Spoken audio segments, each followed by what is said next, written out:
Kwenye upande wa entertainment ni sipolizungumzia hili swala, nafikiri linakuwa ni mchoyo wa taarifa ambazo ni za msingi sana.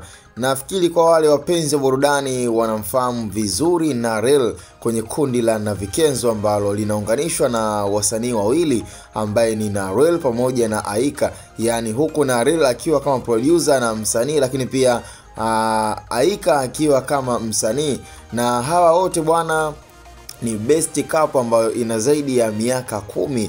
Yani kizungumzia katika yale mapenzi bora, basi bila shaka hatuwezi kuzungumzia mapenzi bora bila kuyataja ya Narel na Aika, yani kundi la Navikenzo. Lakini stuff like that ni kwamba nyuma kidogo kulikuwa na taarifa ambazo hazikuwa bado za uhakika zaidi, kwa sababu aliweza kuzushiwa Narel kwamba alikuwa anaumwa ukimwi. Yani maneno yalikuwa ni mengi sana, na watu wengine pia walikuwa wakizungumza kwamba Narel alikuwa anaumwa kisukari na magonjwa mengine ambayo nafikiri katika upande wa zile taarifa ama mambo ya chini ya kapeti yalikuwa yakizungumziwa kama hivyo. Na hata katika muonekano ambao pia ukaweza kumuonyesha kwenye party ya Jux, na hata katika upande wa special appearance, yani jinsi alivyoweza kuonekana Narel, na hata kwenye hiyo picha ambayo ukimwangalia vizuri unaona kabisa kama mwamba amepoteza nuru. Yani ugonjwa ambao ulikuwa ukimsumbua ulikuwa ni ugonjwa ambao uko serious sana.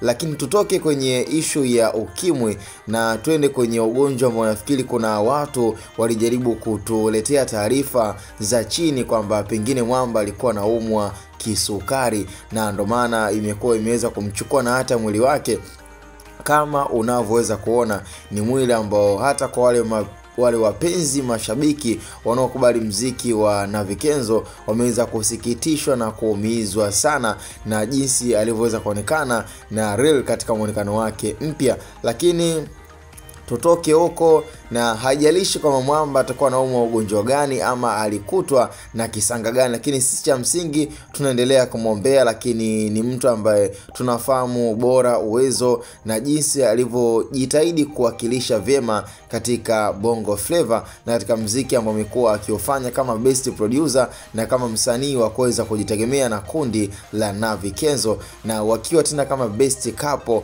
ambayo haiwezi kusaulika hapa Bongo. Yani miaka inazidi kusonga, lakini still bado wako pamoja. Ni upendo ambao umeweza kufika kiasi kwamba unaona kabisa kwamba hawa kuachana ni labda tu iweze ifikie mahali kwamba mmoja ameweza kupotea katika huu ulimwengu. Lakini cha msingi tuendelee kumwombea Narel aweze kurudi katika hali yake ya mwanzo na nuru iweze kupatikana. Tukutane kwenye upande wa comment. Ni Hatoboy Media.